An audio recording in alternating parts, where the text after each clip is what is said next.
दोस्तों एक बार फिर से स्वागत है आपका प्रजापति न्यूज में। How sugar is made from sugar केन।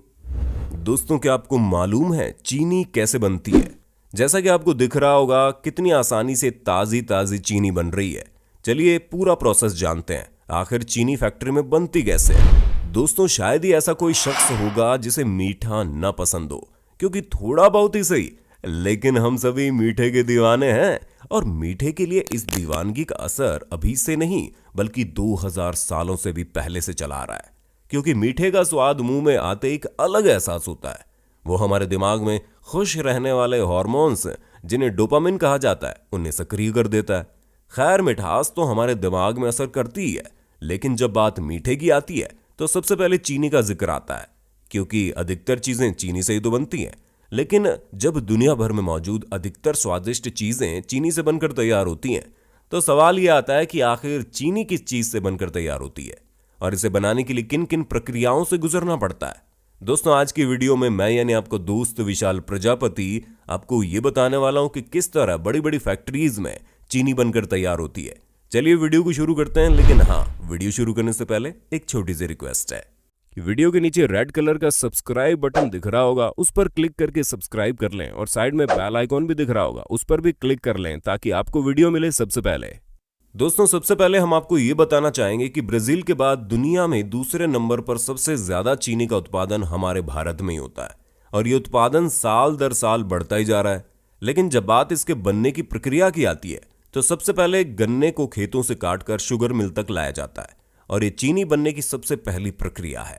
क्योंकि चीनी अधिकतर गन्ने से ही तो बनाई जाती है। हालांकि इसे बनाने के लिए गन्ने के अलावा शकरकंद का भी इस्तेमाल किया जाता है, लेकिन भारी मात्रा में गन्ना ही चीनी बनाने के लिए उपयोगी होता है। इस वजह से जब गन्नों को खेतों से निकालकर शुगर मिल तक लाया जाता है तो उनके छोटे छोटे टुकड़े किए जाते हैं और उन टुकड़ों के लिए इन्हें चॉपर नामी मशीन में डाला जाता है। इस मशीन में गन्नों के बराबर साइज के टुकड़े होते हैं और ऐसा इसलिए होता है ताकि इन्हें सही मात्रा में निचोड़कर ज्यादा से ज्यादा रस निकाला जा सके। और फिर दोस्तों गन्नों को धोया जाता है और जब गन्ने पूरी तरह से साफ हो जाते हैं तो उन्हें निचोड़ने के लिए क्रैशर में डाल दिया जाता है ताकि गन्ने का रस और छिलका पूरी तरह से अलग अलग हो जाए। दोस्तों शुगर इंडस्ट्री में अलग होने वाले छिलकों को बगास कहते हैं, जिसे बाद में ईंधन के तौर पर इस्तेमाल किया जाता है। दोस्तों ये इतना पावरफुल ईंधन है कि शुगर इंडस्ट्री की तमाम जरूरतों को इसी की मदद से पूरा कर लिया जाता है। गन्ने के छिलके और उसके रस को अलग करने के लिए जो मशीन इस्तेमाल होती है उसे मिल हाउस कहते हैं। दोस्तों मिल हाउस से हासिल होने वाले गन्ने के रस को छानकर प्रोसेस हाउस में भेज दिया जाता है और उसी प्रोसेस हाउस में गन्ने के रस को चीनी के दानों तक के प्रोसेस को तय करना होता है, जहां सबसे पहले गन्ने के रस को 75 डिग्री पर गर्म किया जाता है और फिर इसमें मिल्क ऑफ लाइम मिलाया जाता है। और इसे मिलाने का एकमात्र मकसद यही होता है कि गन्ने में मौजूद एसिडिटी को कम किया जा सके, क्योंकि उसके अंदर हल्की फुल्की एसिड की मात्रा होती है। लेकिन इस अम्ल को मिलाने के बाद वो कम हो जाती है और फिर उसे करीब 104 डिग्री में गर्म करके क्लैरिफायर में डाला जाता है, जहां पर उस रस के अंदर तरह तरह के फूड ग्रेड केमिकल इसमें डाले जाते हैं ताकि रस में मौजूद तरह तरह की इंप्योरिटीज वगैरह नीचे बैठ जाए, जिस वजह से हमें साफ रस ऊपर की सतह पर आता हुआ दिखाई देता है।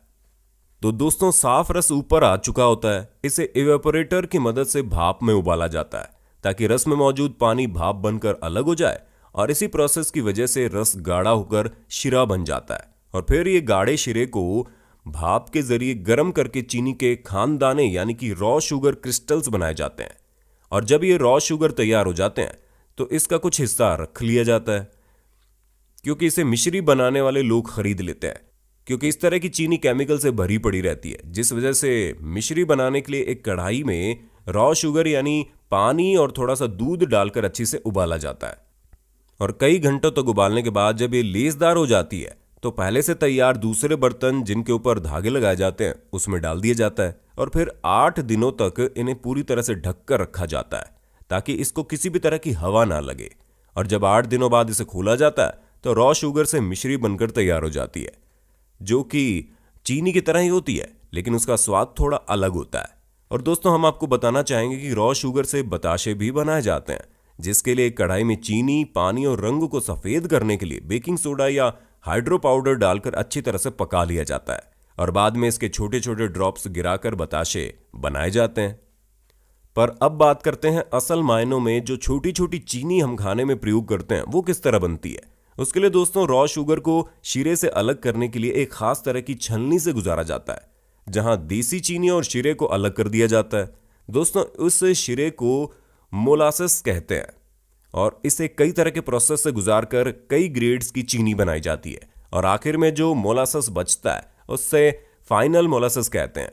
और ये शुगर इंडस्ट्री के लिए बाई प्रोडक्ट होता है, जबकि हासिल होने वाली देसी चीनी को गर्म पानी में डालकर दोबारा से मेल्ट किया जाता है और दोस्तों फिर इन्हें लीकर में डाला जाता है, जिसके अंदर कई तरह के फूड ग्रेड केमिकल्स डाले जाते हैं ताकि चीनी का कलर सफेद हो जाए और फिर इस देसी चीनी को छानकर प्यूरिफाई किया जाता है और फिर दोस्तों उससे हासिल होने वाली चीनी को गर्म हवा से पूरी तरह से साफ कर दिया जाता है, जिसके बाद इस फाइनली चीनी के दानों को चीनी के साइज की छलनियों से गुजारकर अलग अलग कर दिया जाता है, जहां बारीक और मोटे दाने वाली चीनी को पैक करके सप्लाई के लिए भेज दिया जाता है और जो दाने छोटे रह जाते हैं उन्हें पीसकर शुगर पाउडर बना दिया जाता है। तो दोस्तों आप समझ गए होंगे कि किस तरह खेतों में लगे गन्ने से लेकर चीनी के दानों का यह सफर अलग अलग प्रोसेस से होकर गुजरता है। बाकी आपका इसके बारे में क्या कहना है हमें कमेंट करके बताइए और इसी तरह की शानदार वीडियोस को लगातार देखने के लिए हमारे चैनल प्रजापति न्यूज को लाइक शेयर और सब्सक्राइब तो कर ही देना। हम फिर मिलेंगे नई वीडियो में, तब तक के लिए जय हिंद जय भारत। दोस्तों आपकी स्क्रीन पे 2 और वीडियोस दिख रही हैं, जिसे देखने के लिए आप इस स्क्रीन पर क्लिक करें। दोनों देखिएगा, बहुत अच्छी वीडियो बनी है।